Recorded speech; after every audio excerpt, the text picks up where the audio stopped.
Hey guys! So I was gonna do a video outside because it's blue and I was like, that's so cool because the lighting is blue on the balcony. And then I found a bee, so I ran inside. So I'm here now. Anyways, gonna avoid that bee. Um I know I've been very bad at uploading videos. I haven't had Wi-Fi in like half the places. Oh, it's dark. So I'm uploading now because I have Wi-Fi. So, anyways, another thing that I did in Mumbai when I was there, which was really cool and kind of random and very touristy, is I went to this place called Dhobi Ghat, which essentially is a place where they wash clothes. And I know you're like, okay, so they did laundry, but they don't do laundry. They don't well, they do put it in washing machines, but they essentially have it's like a whole town full of people, and this place is Dhobi Ghat kind of means like the place to wash clothes, if my translation is correct. And everyone gets assigned their own like little rock kind of area and their own rock where they can beat clothes. So they just take them and they're like just taking the clothes and just like I don't know, for 20 minutes, just one article of clothing, and they beat the dirt out of it, essentially. And it's really cool. And they learn to do this. Like, they've been doing it for 3 generations, so it's passed on. It's a skill to be able to do that. And I know that I would not be able to do it because I'd be tired in about a minute and a half. So it was really cool. A lot of these people come from villages, and they just kind of live in that little area and sleep there. But some... they live close by and in that surrounding like town. There were mostly men working there. I saw some women doing some things, but generally it was men. Women do more of the ironing and the drying. So they were beating against these stones, and I was thinking to myself, I've been doing laundry wrong this entire time. And I went with this other guy, this German guy, and we actually got in for cheap because I told him I'm Indian and that I'm showing this German guy around, so we got in a little bit cheaper. And someone told me to go at 5 a.m. I was very irritated, and I got there at the ungodly hour of 5 a.m. But it was nice because there was nobody there, and it had just started. So these 2 guys took us around for like 100 rupees each, and they showed us the entire area.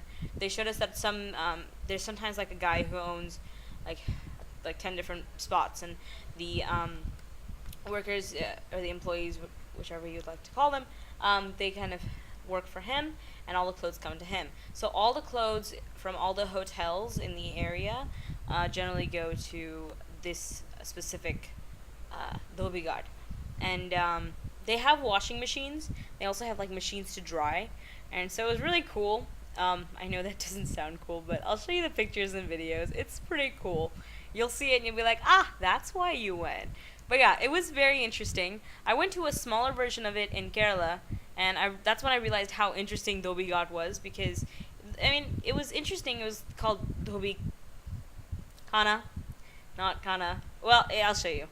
You'll figure it out. So, it was a much, much, much smaller version of it. So, it was interesting to see the difference between the two, but Dhobi Ghat was a very interesting experience. You have to go, especially if you are in... Well, for a couple days, wake up at 5 a.m., go there, check it out. They also, like, dye saris and stuff over there, but didn't see that. A lot of people find it interesting that it's so chaotic.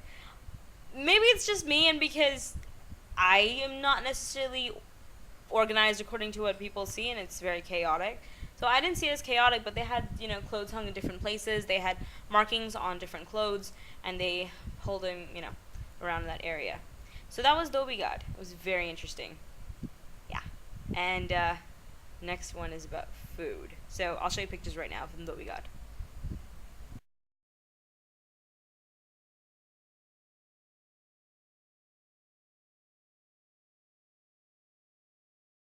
Are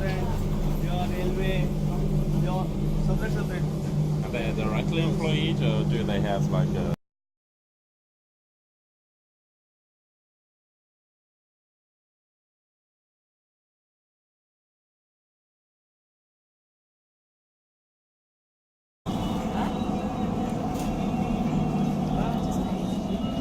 After he was before, right?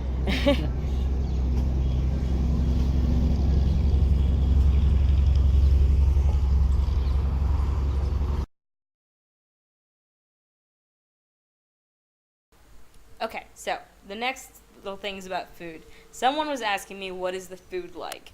And the food is amazing. It really is. That I don't know what it is. The ingredients are not really that different, but the food is just fantastic. Or maybe they are different and I just don't notice it.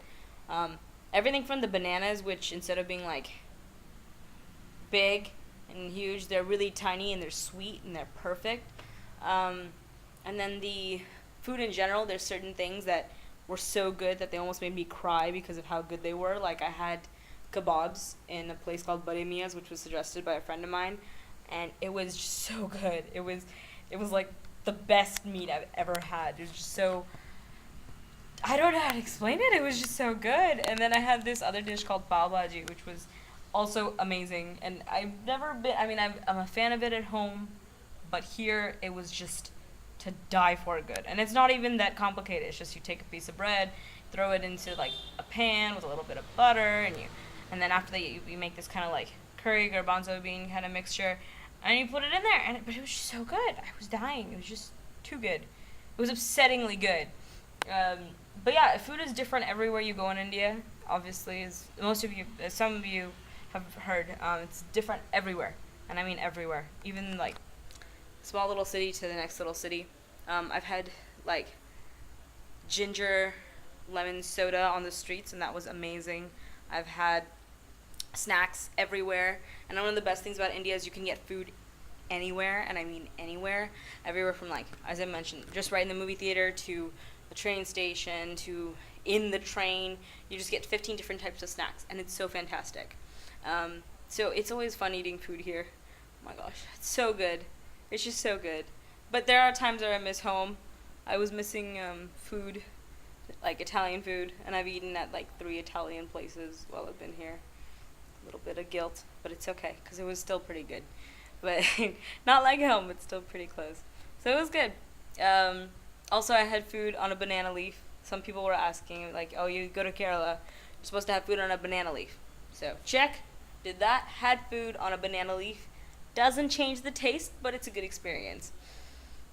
And yeah, Sri Lankan food was fantastic as well. I wasn't as big of a fan of Kerala food from Kerala, but I loved the coconut in Sri Lankan food. It was just really, really tasty. And yeah, I still haven't talked about Sri Lanka, so still gotta do that. But yeah, food is just amazing here. I'll put up pictures of food. Enjoy. Take care. Bye, guys.